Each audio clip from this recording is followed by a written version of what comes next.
শিরোনাম: লালু খরগোশের জাদু গাজর। একটা ঘন সবুজ বনে থাকত ছোট্ট খরগোশ লালু।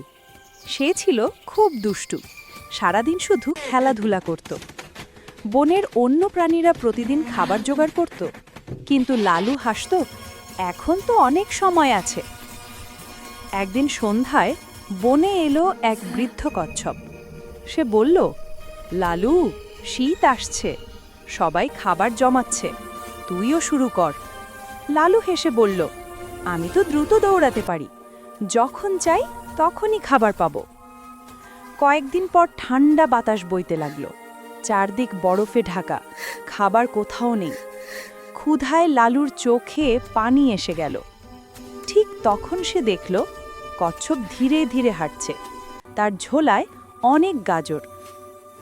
লজ্জায় মাথা নিচু করে লালু কচ্ছপের কাছে গেল। কচ্ছপ হাসল, আমি তোকে আগেই বলেছিলাম, সময় মতো কাজ করলে কষ্ট হয় না। লালু কেঁদে ফেলল, আমি ভুল করেছি, ক্ষমা করো। কচ্ছপ একটা গাজর এগিয়ে দিল, এই নাও, তবে প্রতিজ্ঞা করো, এবার